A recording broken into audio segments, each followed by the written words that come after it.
So our last presentation this afternoon is with a founder that I started working with at the beginning of the year when she was introduced to me through the firm. And at the time, she really didn't have a product. And this is the power of what COVID forced a lot of people to do, is to pivot. And Melissa is a brilliant person. She recognized a market opportunity. She recognized that she had the perfect storm between a partner and her research and development and the things that she was doing. And I'm going to let her tell her story because she does it much better than I do. And with that, I give you Melissa Painter from Breakthru. Hi, thank you so much, Len. So I'm here today to talk to you about Breakthru, which is a software platform for immersive well-being experiences for our workday. And those are driven by AI, spatial computing, and our bodies in motion.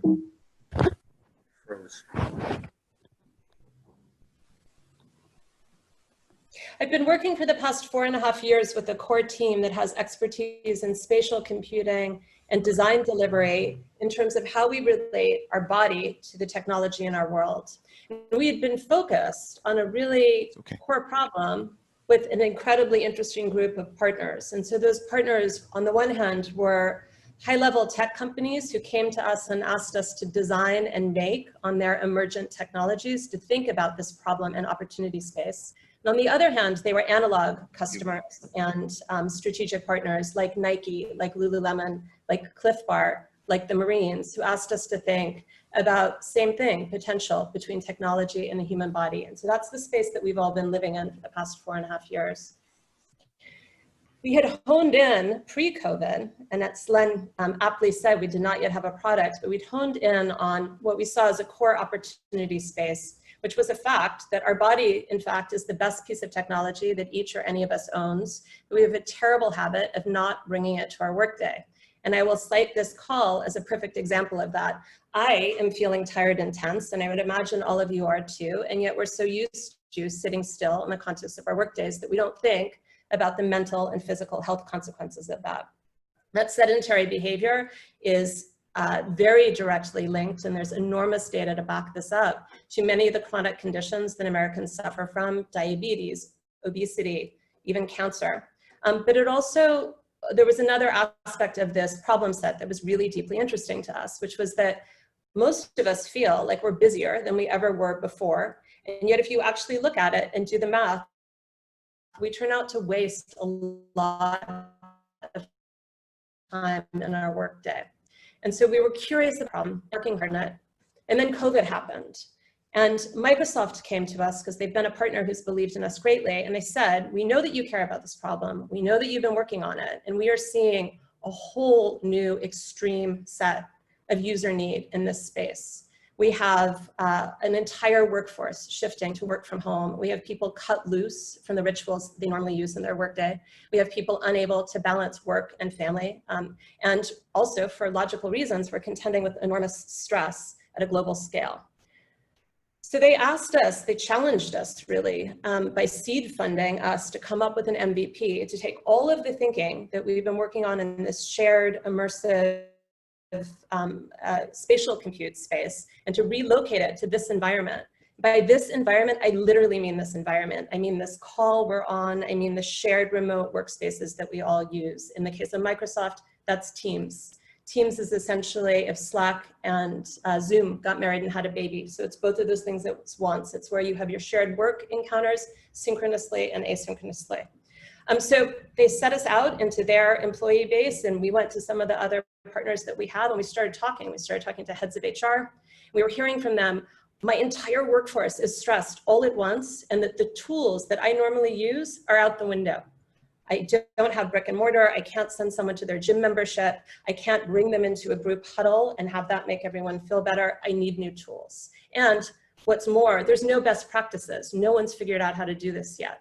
We were talking to team leaders, and to me, this was really resonant because people rise to the level of a leader inside a large enterprise organization, traditionally because they have a lot of really valuable soft skills. They know how to tell when someone's having a bad day. They know how to invite a new team member into the room, into the group, into the collaboration.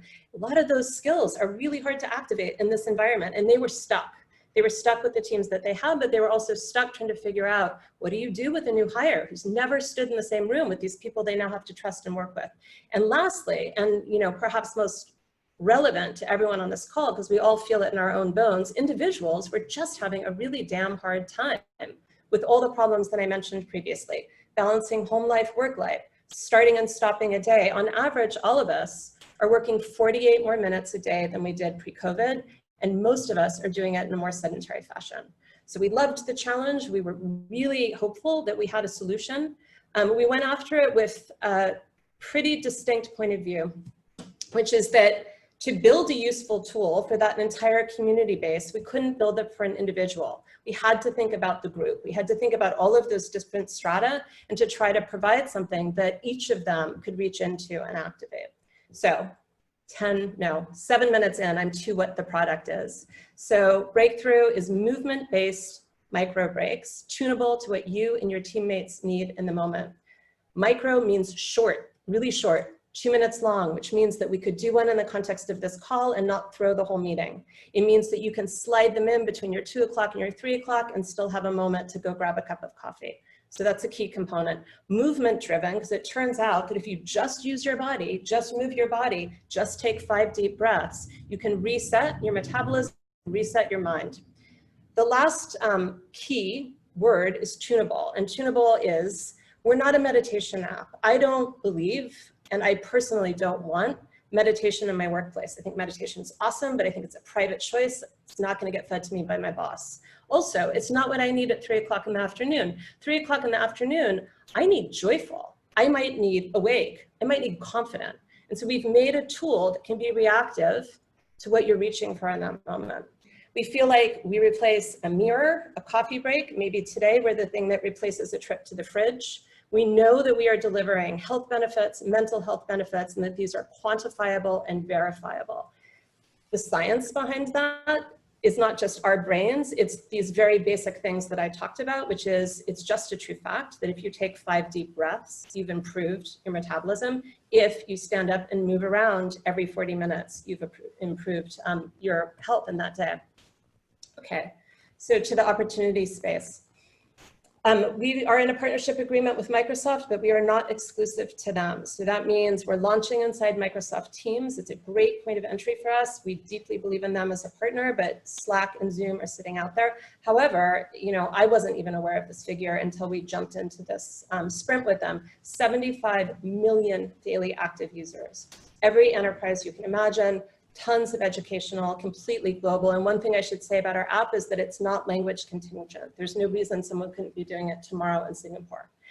On the side of that is the corporate well-being market space, which is enormous. The craziest figure of all, though, is $4.5 trillion today is the global wellness market. So we may not be doing a good job of keeping all of us well, but there's an enormous amount of money getting spent on it. Traction, Microsoft for us is both partner and also customer number one. They're customer number one in terms of allowing us to go in October 1st when we launch in their marketplace and sell and convert relationships with different aspects of their business as we work to secure the enterprise well-being license that we're talking to them about. They also are helping us with securing customer number 2. They're helping us by demoing our app inside all of the courses they're teaching their enterprise customers about shifting workforces to work from home. They're helping us by including us in conferences, et cetera. The people that you see represented here, and actually we've now closed something with Lululemon, but these are all people with whom we're in active conversations. You're gonna see up at the top, schools and healthcare workers free out of the gate. 1, we feel like that's really important. 2, there's a little bit of a get one, give one math going on in our head that I know it means more if I'm inside Microsoft and I'm participating in this for myself, for my group, but also that my participation in a corporation is enabling kids to participate in it. We're a subscription model. The street price for an individual user is $4.90 a month, which means we are cheaper than, at least in LA and San Francisco, a cup of coffee. We've done a lot of research around that pricing, and we feel very confident that that is a sweet spot. We have tiered pricing opportunities for anyone buying a subscription for their team. For example, the head of innovation at Lululemon just decided yesterday to gift his entire team with a digital care package of which we're the core element. So we're priced really well to sell in that way. And then ultimately, of course, enterprise licenses themselves. Our go-to-market strategy is both top-down and bottom-up. And by that, I mean that from the moment that we're live in the team's app store, there's nothing to stop anyone from discovering us. And we will literally, at that moment in time, be the only well-being app inside that store. So we'll see where that goes. But we also, of course, are in conversation around enterprise pilots and enterprise licenses. But where my gut goes is that the sweet spot for us in the beginning is going to be that mid-level, people that are responsible for a headcount of 5, 10, 500, 2,000, who are very easily, with the click of a button, able to buy a yearly subscription for their entire team and upload it into the team system, again, with the click of a button. The competitive landscape from our vantage point is the meditation unicorns like the Calm and the Headspace. From, again, our vantage point, we've been designed to serve you at your most productive moment in the day versus to be something that you do in the morning or at night to start or to end your day. And also the fact that we're activating your body is an incredible hack for resetting your mind. I find it way easier than meditation. That's my personal preference. But as we go out and user test it, we're finding that to be the same with many. I'm also just throwing up here the Pelotons and Mirrors of the world to remind people that people are looking for ways to bring these well-being offerings into their homes, and that those are good examples. Strava, really just to say that we think about the social, and we know that that's an important piece of it. We're in the middle of a 500K pre-seed. That's to get us through this moment of arriving in the Microsoft marketplace and taking the user data that we're getting right now off Microsoft and off customer number 2 and number 3 to hone our product so that it's as strong as it possibly can be when we go broader into the market and with this second raise. And the timeline of this, truthfully, is just more money adds more fuel to the fire. We know how to spend it. We know what we're doing. We know where we're going. I'm lucky to have Scott on my board. And I also have Tom Clark, who's the head of innovation of Nike, on my board. He was the president of Nike. He was the head of brand when they came up with Just Do It. And he's an incredible secret weapon. And that's it. Thank you so much for having me. Thanks, Melissa. I tell you, doing these presentations on Zoom does not capture the energy of all 4 of these founders. And Melissa is certainly very energetic. And if you ever get a chance to try her product Breakthru, please do so. I find it very helpful. We actually circulate those within our own team here at the Preccelerator and within the firm. So we do have a question here, and it goes to your non-diluted sources of money. The $2.5 million that you've raised from strategic partners for research. Can you talk a little bit about the process of how you went about finding those partners? Hang on. There you go. Sorry, thank you. Yes, our feeling when we stepped into the spatial compute space was that there was not, in fact, a business model yet. And so it was a hard moment to stand up a company and say, guess what, this is going to make cash. Instead, what we did is we went to the Microsofts and the Unities and the HPs and NVIDIAs of the world and said, hey, we've got an idea that we think is really good for your platform. And the way that those arrangements worked was that so a Microsoft would take an exclusive temporary license to what we were building on their platform. And it allowed us in this very unusual fashion to be able to get a lot of work done, produce a lot of prototypes, have a lot of user experience without relinquishing IP. It also allowed us to be in this incredible moment of making on emergent tech before it was even available to other developers. All right, thank you, Melissa. Here's a question. How come I can't find your app on the Google Play Store? After I said we weren't exclusive to Microsoft, because right now we are in a private beta with Microsoft, but if you want to give me your email, I'm happy to pass it to you. We will be solely on Teams, Microsoft Teams, as our platform, probably for at least the first month and a half of our release, so October into November, but we are building other integrations as we speak. Here's a question. How do you convince individuals to pay for something like this without branding your product with existing wellness meditation buzzwords?